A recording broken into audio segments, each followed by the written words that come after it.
여러분, 고물가 충격에 유럽이 항복했다. 무슨 말일까요? 바로 유럽 중앙은행이 기준금리를 인상을 했습니다. 0.5%포인트를 올렸어요.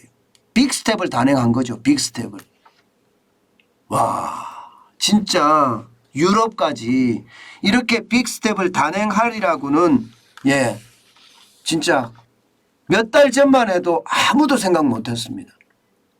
사실 유럽은요, 특히 EU라고 하는 유럽연합은요, 국가들마다 굉장히 상황이 달라요. 특히 이 남유럽의 국가들 있잖아요. 그리스로부터 시작해서 이탈리아, 스페인, 포르투갈까지. 이 남유럽에는요, 2012년, 2013년에 재정위기를 실제로 겪었습니다. 그 재정위기가 유럽 전체의 위기로 사실 확산되기도 했었거든요. 그렇기 때문에 금리를 빅스텝으로 단행하기가 쉽지 않겠다, 이런 예상들이 참 많았어요. 그런데 최근에 미국이 금리를 쭉쭉쭉쭉 올리니까, 그것도 유사 이래 1970년대 빼놓고는 가장 빠르게 금리를 올리니까 유럽 중앙은행도 결국은 빅스텝을 단행을 한 겁니다. 사실 말입니다. 유럽이 이제 0%의 금리에서 이제는 0.5%의 금리가 됐다는 뜻인데, 이것도 말입니다. 유럽 입장에서는 굉장히 부담스러울 거예요. 굉장히. 물론 말입니다. 물가가 워낙 많이 오르니까 물가가 6월 소비자 물가가 8.6%까지 올랐거든요. 역대급입니다. 2022년 1월만 하더라도 5.1%, 5.1%도 적은 숫자가 아닙니다. 그런데 이게 올라가는 속도가 2월에 5.9, 3월에는 7.4, 5월에는 8.1, 6월에는 8.6까지 올라갔습니다. 그야말로 고공행진을 할 수밖에 없는 거예요. 문제는 말입니다. 물가가 이게 멈추겠느냐네. 멈추겠느냐. 물가가 멈추기 쉽지 않다, 이렇게 보는 게 지금 유럽에 대한 전문가들의 이야기입니다. 왜 쉽지 않느냐. 이게 물가가 올란 원인이 뭐냐 이거예요.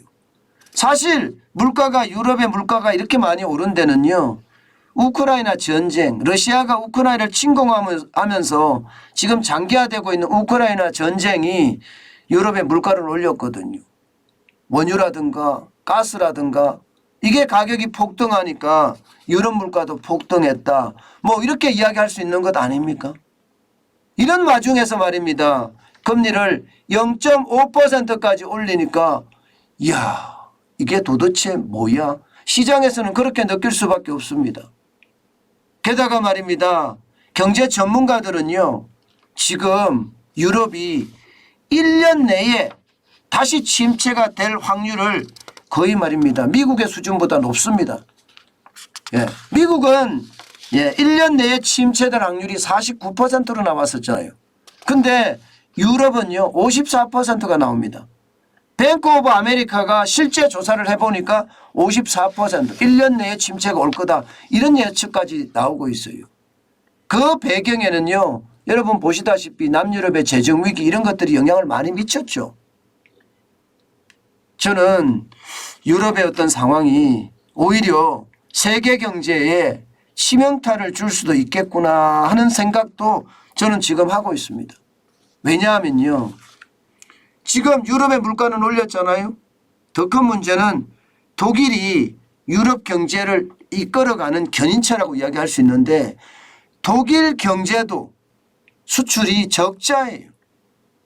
뭐 단 한 번도 이렇게 겪지 못했던 적자가 독일에서 일어났다가 이야기할 정도로 적자가 심하거든요. 그렇게 되면 금리 인상이 되고 여기에 대한 기업들의 이자 부담이 커지면서 적자 폭은 더 커질 수밖에 없고요. 게다가 공급발, 이게 쉽게 말하면 인플레이션이잖아요.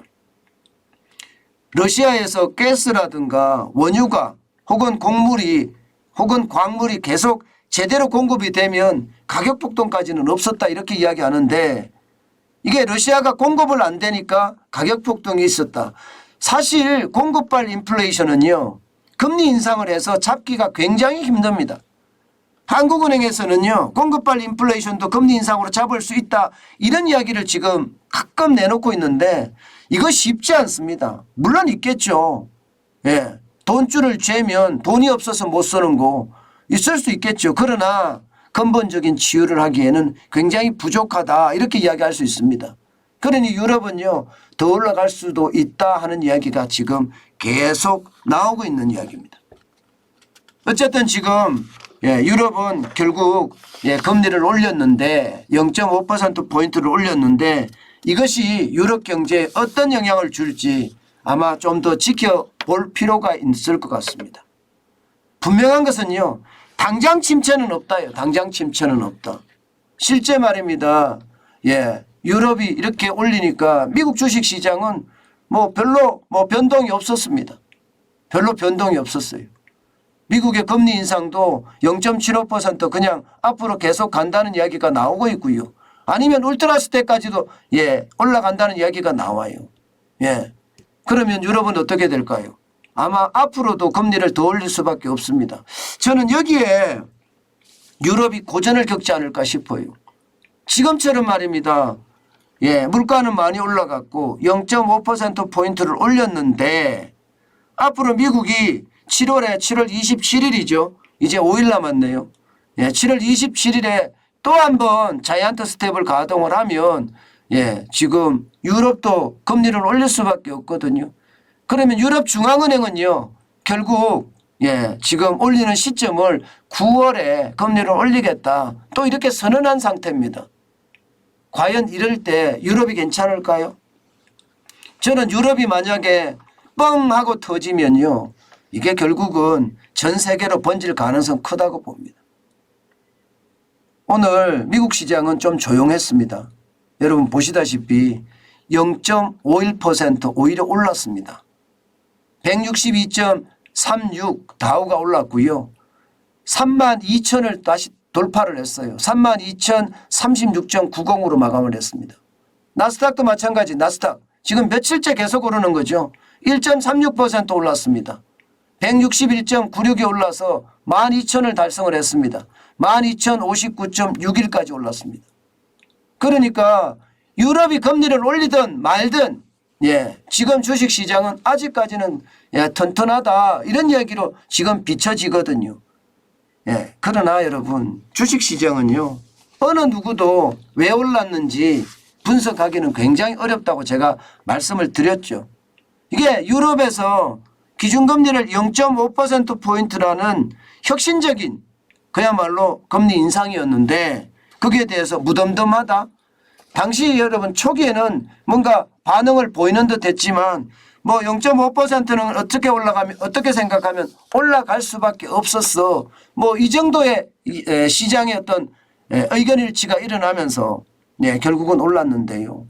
저는 시장은요, 지금 올랐지만 장기적으로 시장을 좀 더 내다보면 이 미국의 금리 인상이 저는 전체적으로 영향을 미칠 거라고 봅니다. 결국 말입니다. 미국도 7월 27일에 기준금리를 인상할 거 아니에요? 그러면 9월 21일이 또 있습니다. 9월 21일은 어떻게 할 거냐? 자이언트 스텝으로 갈 거냐? 물가가 잡히면 자이언트 스텝으로 안 가겠죠. 그러면 베이비 스텝으로 갈 거냐? 0.25% 올릴 거냐? 저는 이거는 아니라고 보거든요. 9월에 가도 0.5%를 올릴 가능성이 크다는 거 저는 생각을 합니다. 그랬을 때 시장에 미치는 영향이 괜찮을까요? 금리 인상에 대한 것은요, 지금 당장 시장에서 나타나지는 않습니다. 적어도 6개월은 걸린다고 합니다. 이자 폭탄을 실감하기가. 그럼 6개월 후가 되면 어떻게 될까요? 저는 시장이 점점 현실에 대해서 좀 무감각해지는 그런 느낌도 받아요. 당장은 올라가고 당장은 그렇게 큰 피해가 없으니까 다우나 나스닥이 지금 올라간다고 이야기를 하지만 결국 이게 쌓이고 쌓이면요, 다우나 나스닥이 멀쩡할까요?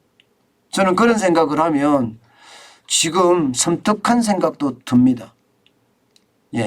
유럽 중앙은행이 0.5%포인트를 올렸다.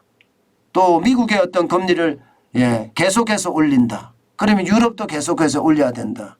결국 침체의 늪에 빠질 수밖에 없는 것. 그렇게 되면 주식시장도 와르르 무너질 수밖에 없다고 저는 생각을 하거든요. 아직까지 주식시장이 이게 안정화 단계에 들어서서 안정성장을 할 수 있는 게 저는 쉽지 않다. 그렇게 저는 해석하고 있습니다. 그만큼 말입니다. 시장의 변화가 심하기 때문에 여러분 늘 조심하시고 또 조심하시는 투자 필요하다고 저는 생각을 합니다.